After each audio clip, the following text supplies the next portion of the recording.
when we say to ourselves, you must go on, the reason is, you see, that we are not living in the eternal now,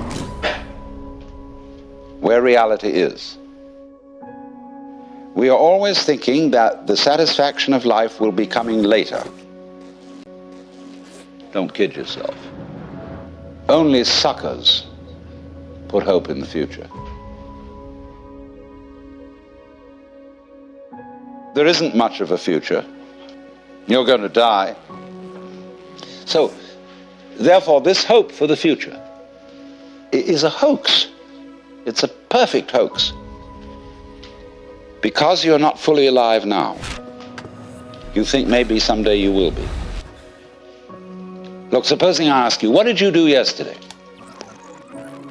Most people will say, well, I got up at 7:30 and I brushed my teeth and I read the newspaper over a cup of coffee,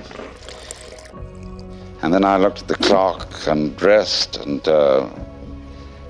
got in the car and drove downtown and did this and that in the office and so on, and you go on and on and on, and you suddenly discover that what you've described has absolutely nothing to do with what happened.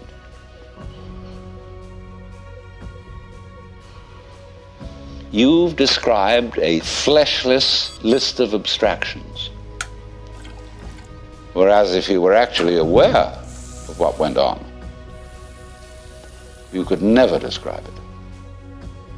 Because nature is multidimensional, language is linear. Language is scrawny. And therefore, if you identify the world as it is with the way the world is described, it's as if you were trying to eat dollar bills and expect a nutritious diet. Or eat numbers. A lot of people eat numbers. People play the stock market. They're doing nothing but eating numbers.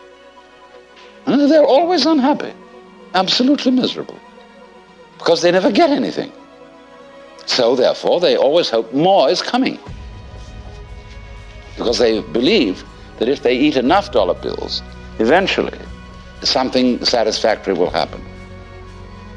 So eating the abstractions all the time, we want more time. Confucius very wisely said, a man who understands the Tao in the morning may die with content in the evening. Because when you understand, you don't put your hope in time. Time won't solve a thing. And the Christian word for sinning in Greek is amatanin, which means to miss the point. And the point is eternal life, which is here and now.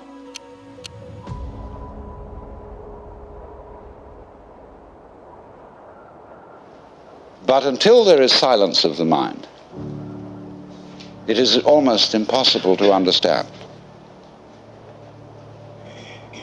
eternal life, that is to say, eternal now. When you are fully aware and not thinking, you will notice some amazing absences. There is no past. Can you hear anything past, incidentally? Can you hear anything future? They're just not there to the plain sense of one's ears. Well, I remember in the Sermon on the Mount that Jesus said a lot of things about this. Consider the lilies of the field, how they grow. They toil not, neither do they spin, and yet Suleiman in all his glory was not clothed like one of these. And if God so clothes the grass of the field, which today is and tomorrow is cast into the oven, shall he not much more clothe you, faithless ones? Wow. So, do not worry about tomorrow, saying, what shall we eat, what shall we drink, or how shall we clothe ourselves? Oh, the rabble seeks after these things. Sufficient to the day is the worry of it. Nobody ever preaches a sermon on that text. Never. I've heard lots of sermons, and never one on that one. because people say, look, that's all very well because Jesus was the boss's son. And he knew, you see, that he was really in charge of the universe and he had nothing to worry about. But we have to be practical. Oh? What do you suppose the gospel was? The good news. Do you know it never got out?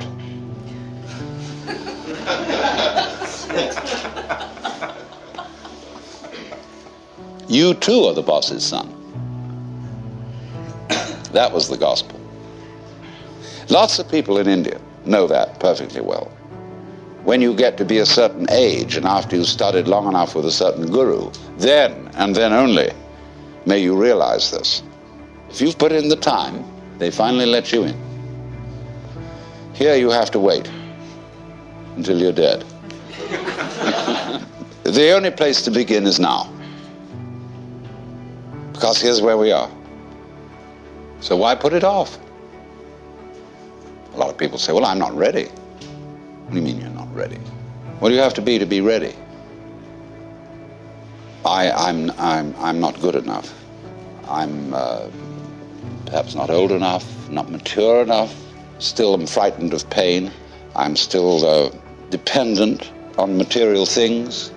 I have to, eat a lot and drink a lot, and I better get all that under control first. Oh? Huh. You want to be able to congratulate yourself for having gone through the discipline which is rewarded with realization. That is trying to quench fire with fire. Wouldn't it be great to have no fear? No attachments, no hang-ups. To be as free as the air. Wouldn't it be crazy to have that courage?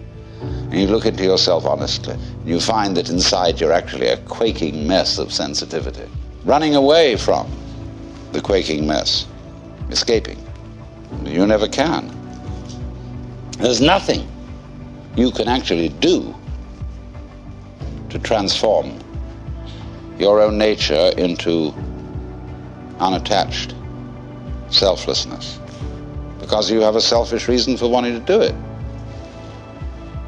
What does it mean that you can't do anything about it? It's singing loud and clear. The reason you can't do anything about it is that you don't exist. You, as you conceive yourself to be, that is your ego, your image of yourself, isn't there. It doesn't exist. It's an abstraction. Well, when you understand that, you're liberated. There's the happening, the suchness. Yes, sure, you bet. But it's not pushing you around because there's no you to be pushed around. So, this illusion of the persecuted ego who is pushed around by fate, it's altogether disappeared. And so, likewise, the illusion of the ego who pushes fate around has also disappeared. There's a happening. By dying to yourself, by having become completely incompetent and found that you don't exist, you're reborn. You become everything. In the words of Sir Edwin Arnold, foregoing self, the universe grows I.